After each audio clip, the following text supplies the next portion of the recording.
But in a solitary life, there are rare moments when another soul dips near yours, as stars once a year brush the earth. Such a constellation was he to me. I have done it, she says. At first, I do not understand, but then I see the tomb and the marks she has made on the stone. A Chili's, it reads, and beside it, a PA truck.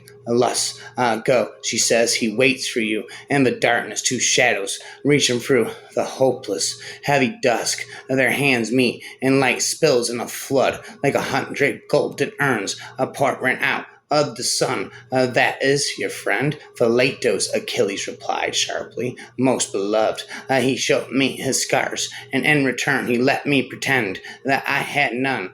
Being a hero doesn't mean you're invincible. It just means that you're brave enough to stand up and do what's needed. I conjure the boy I knew, Achilles, a grinning as the figs, a blur in his hands, his green eyes laughing into mine.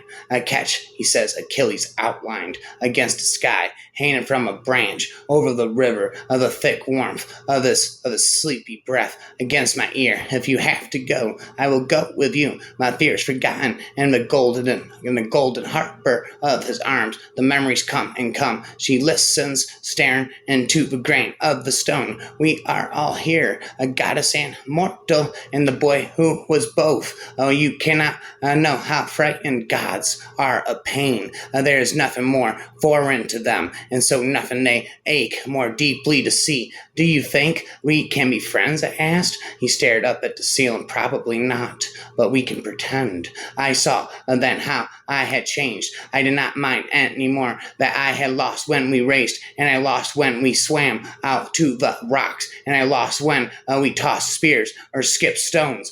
For who can be ashamed to lose such beauty? It was enough to watch him when to see the soles of his feet flashing as they kicked up sand, and rise and fall of his shoulders as he pulled through the salt. It was enough. But gods are born of ichor and nectar. Their excellences already bursting from their fingertips, so they find their fame by proving what they can mar, destroying cities, starting wars, breeding plagues and monsters, all that smoke and savor rising so delicately from our altars, it leaves only ash behind, and beauty of faith. No maiden ever equaled her. It was the radiance of an opium dream, an airy and spirit-lifting vision, more wildly divine than the fantasies which hovered about the slumbering souls of the doctors of Delos, spit in Greek mythology, but spitto. She nourishes the poison in her veins and is consumed by a secret fire. I think this is what I will miss. I think I will kill myself rather than miss it. I think, how long do we have? Vane's lips tightened to suppress a smile. Oh, why so hostile, love? You whacked me on the head with a ball. You deserved it. I caught his hand. What do you want me to do? Leaning down, she kissed the pulse beating on my neck just above the damaged skin. Tomorrow I need you to die. Rhymes.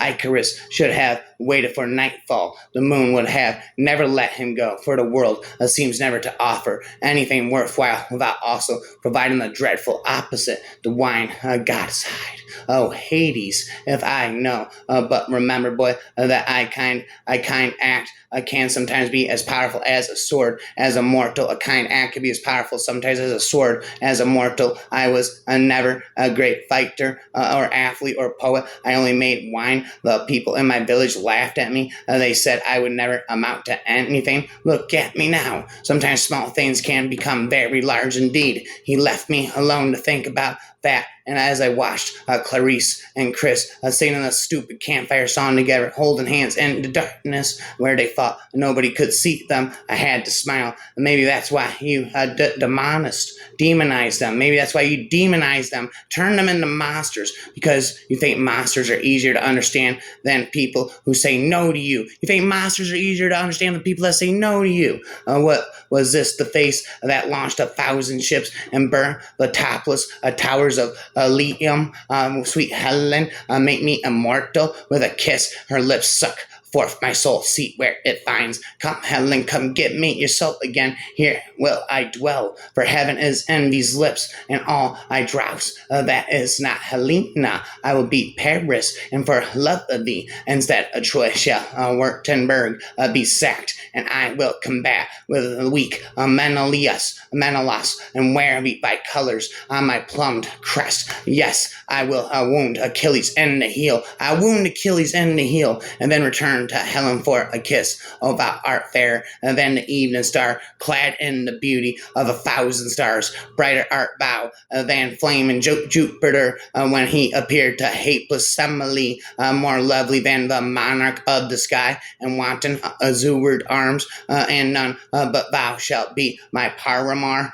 He used the amulet to read my thoughts again. He used the amulet to read my thoughts again. I picture smacking him in the face. I noticed him right away. No, it wasn't his lean, a rugged face, or of dark waves, or of shining hair that hung just a little too long on her forehead. It was the slim spitting. This Zeus, the first cause, prime mover. For what thing without Zeus is done among mortals? You make the rarest canvas, love, rough palms, cradle my face while my fingers gripped the pillow on either side of her lips, teeth, tongue, mingled together. I ate her up and didn't let go until I had to come up for air. You wanted to ride, my nasty girl, so fucking ride. I challenged, I will never let you go, and I will never leave you. I would defy creatures and gods and terrible brutal queens to keep you safe. And by my side, I will move Mount Olympus itself to hold you in my arms and feel your heart beat against mine. You are my soul, and yes, I will fight for you and protect you until my dying breath.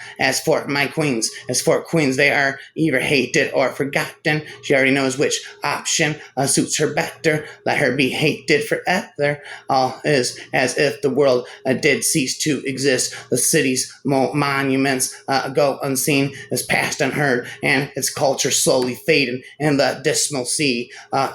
Tell me, she said, who gives better offerings, a miserable man or a happy one? A happy one, of course. Ron, a happy man is too occupied with his life. He thinks he is beholden to no one, but make him shiver, kill his wife, cripple his child, and then you will hear from him. He will starve his family for a month to buy you a pure white yearling, a calf. If he can afford it, he will buy you 100. But surely, I said, you have to reward him eventually, otherwise he will stop offering. Oh, you would be surprised how long he will go on. But yes, in the end, it's best to give him something. Then he will be happy again, and you can start over. I am Cassandra, she who, without asking, understanding it all, and still came to her fate. I, Cassandra, full of visions, who sees her own death without turning away, and hears in the night the day that follows. Yield, and I'll eat your little pussy first. Yield, and I'll eat your little pussy first. And when night falls and the world lies lost in sleep, I take to my bed, my heart throbbing, about to break. Anxiety swarming, piercing, I may go mad with grief. Let us see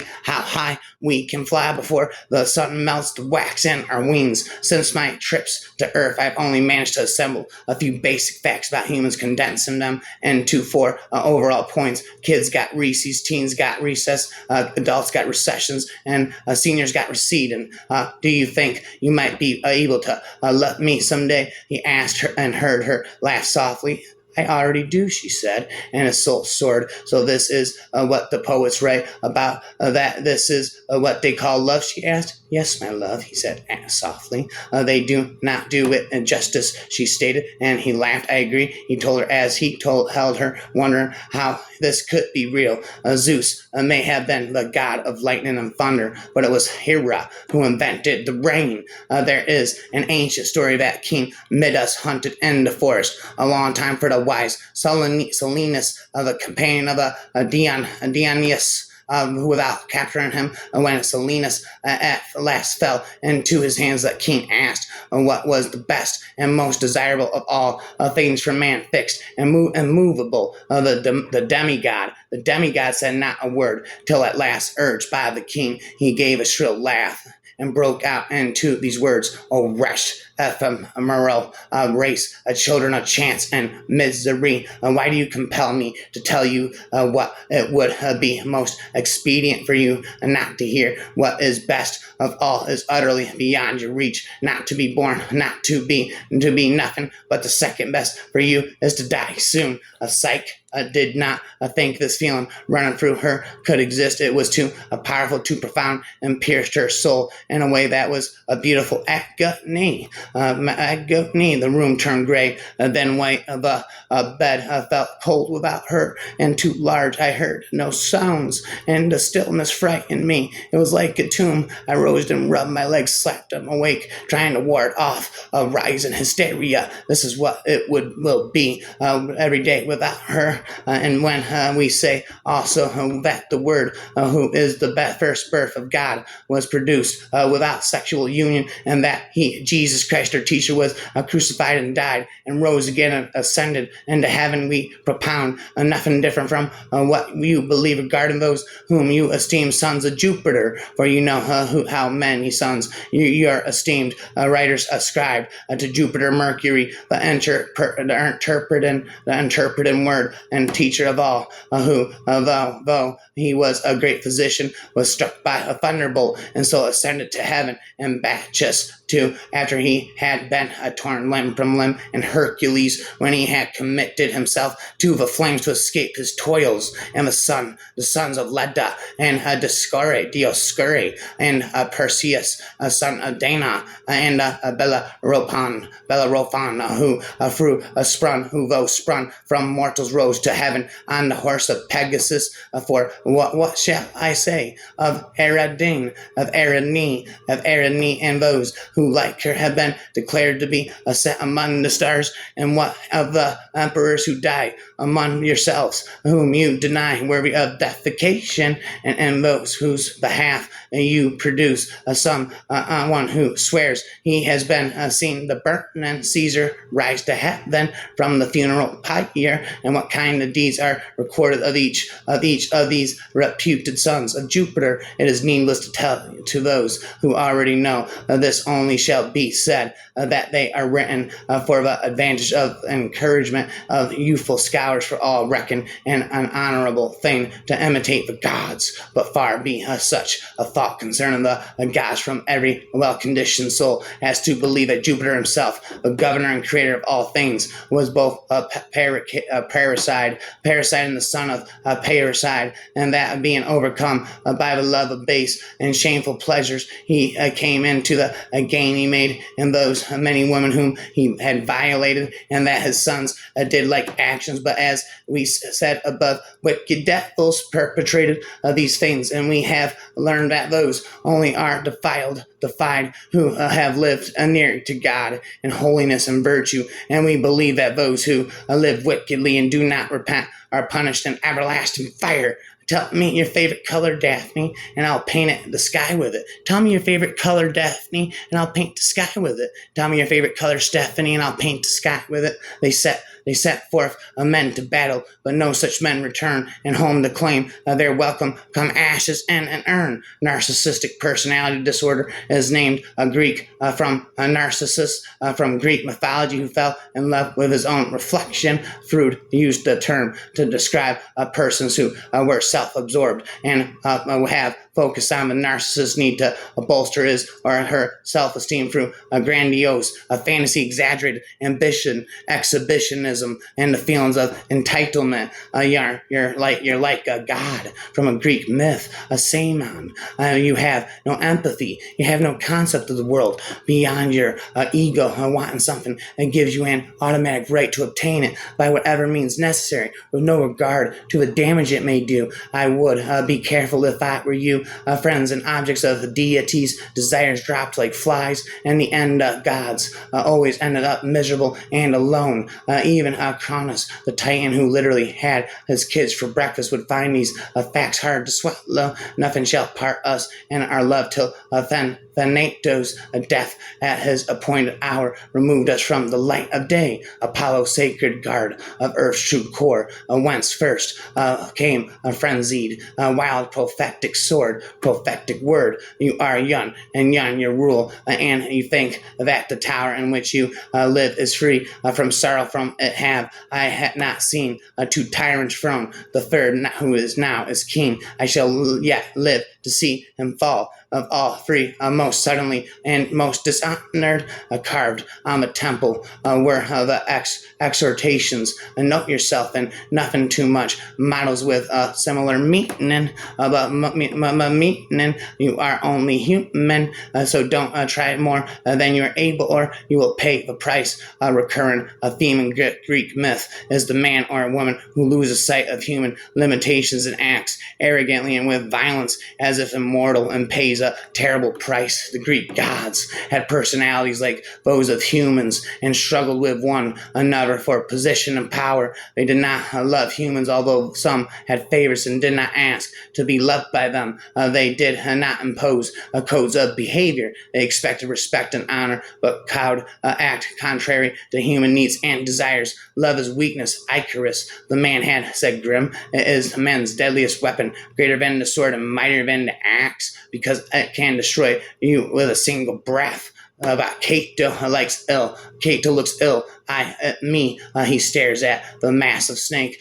Big. I squeeze his arm. Don't worry, you'll speak in complete sentences again soon. But in a solitary life, there are rare moments when another soul dips near yours, as stars once a year brushed the earth.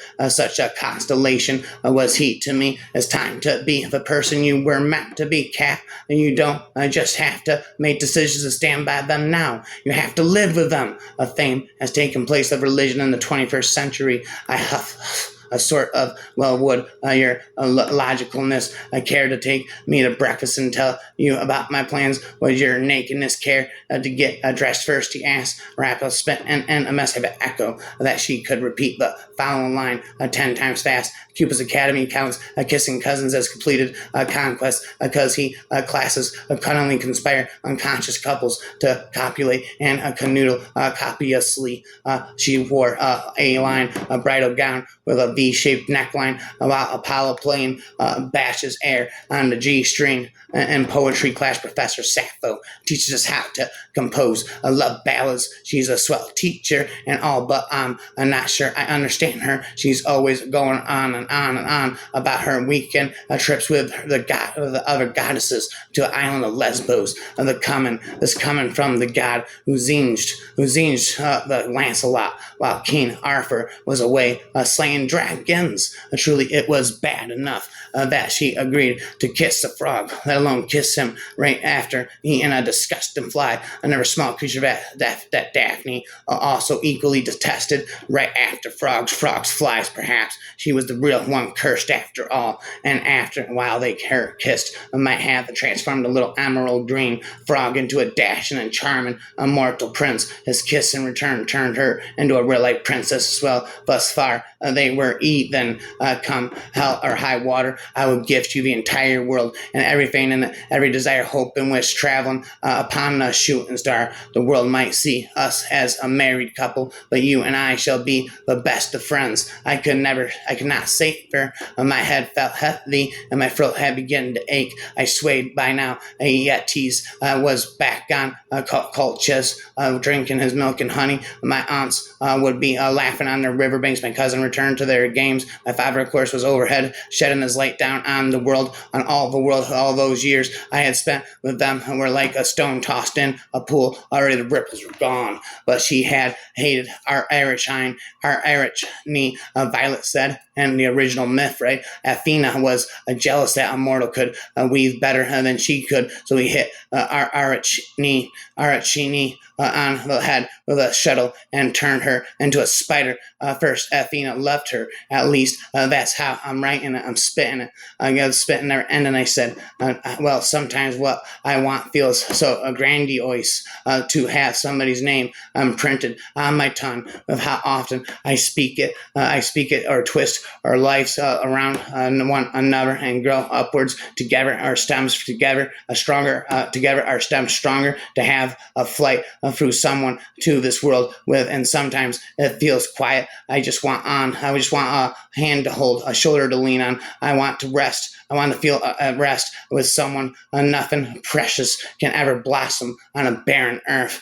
Zeus could, or your father, if they wish to, but why would they? Monsters are a boon to gods. Imagine all the prayers. And so Asterion became the Minotaur, my mother's private constellation of shame, intermingled with love and despair no longer. Instead, he became my father's display of dominance to the world.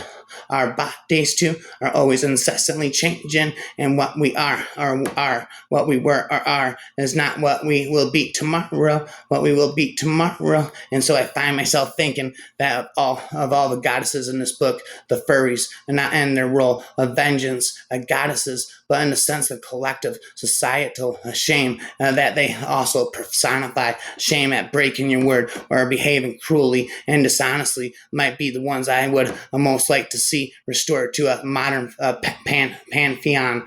He is half my soul, as the poets say. I may still win my bliss and my pain, and nothing to lose means only much to gain. I should have checked which way the wind was blowing before I set my sails out to be safe. I see them out too soon. A wind came up, and now I have been driven on the rocks. The whole force of the ocean overwhelms me, and I have no way to regain my course. His eyes opened. I named one hero who was happy. I considered Heracles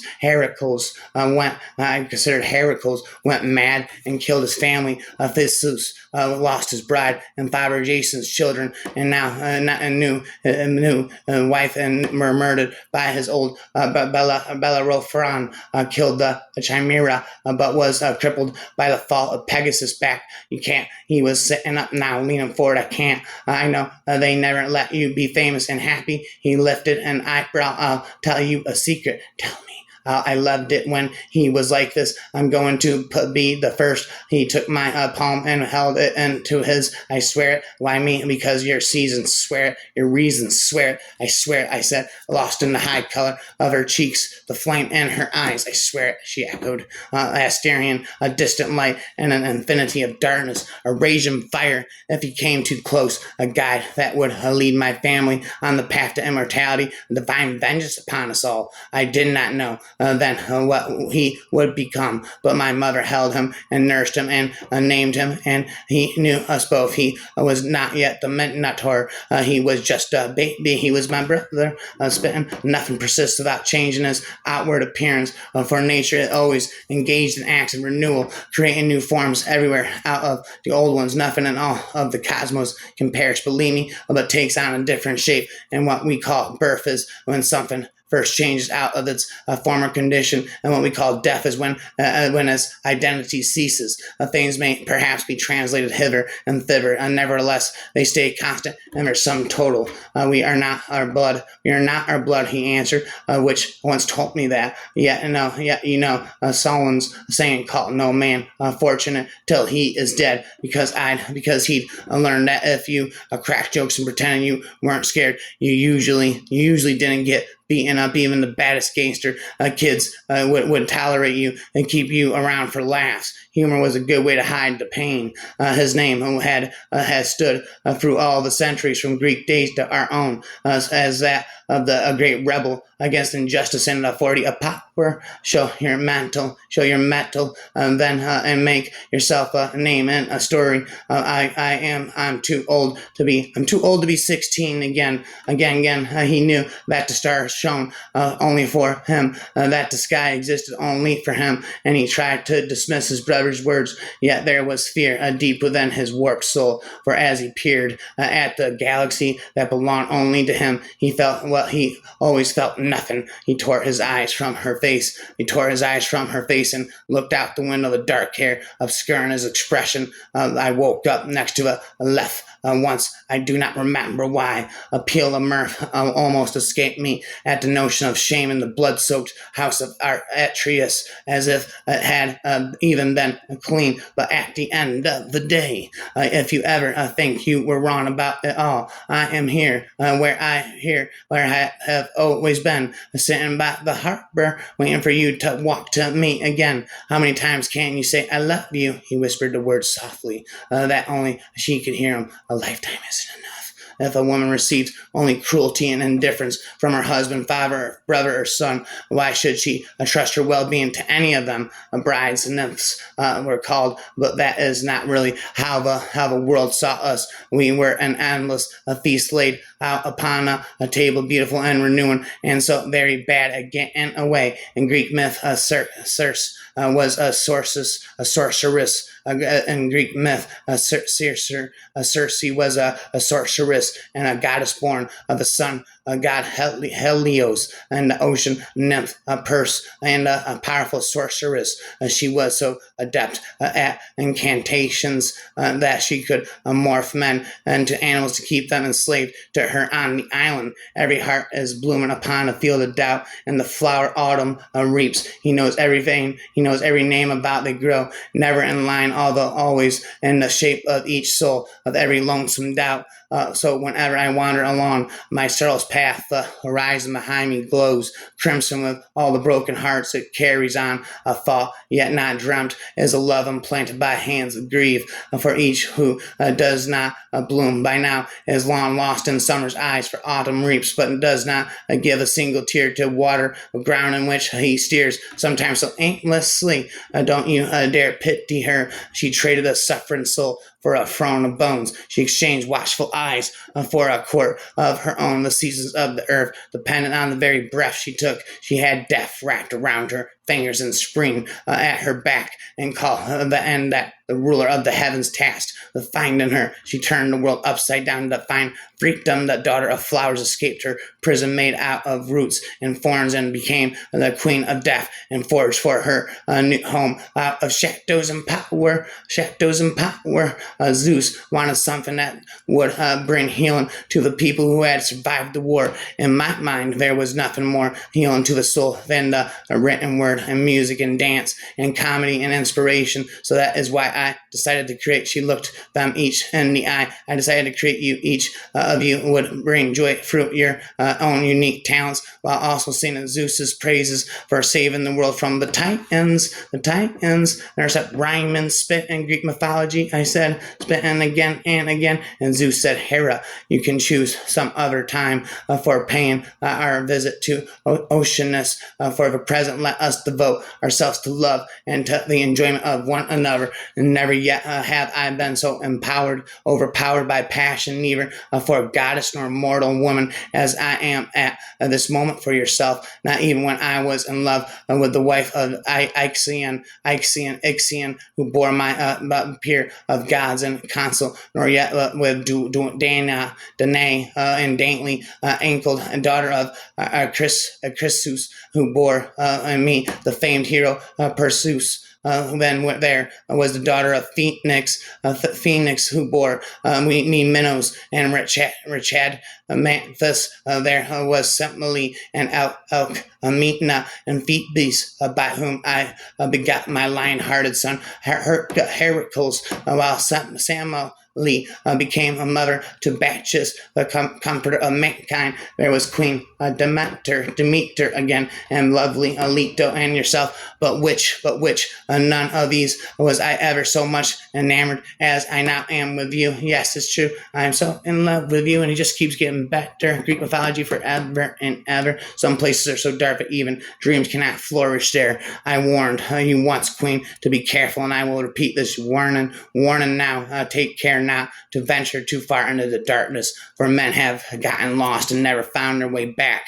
How much more valuable would a queen be to this monsters that lurk in the shadows? The Psalmi mistresses are the keepers of an agrarian cult. These old ways have their roots in ancient Eleusis and Greece, and the myth of Ceres and Persephone, and the novel tales of a mistress. The myth is told in reverse, where Elion, aka Persephone, is looking for her mother, Mammon Antia, aka Ceres, but spitting never endingly for all of eternity.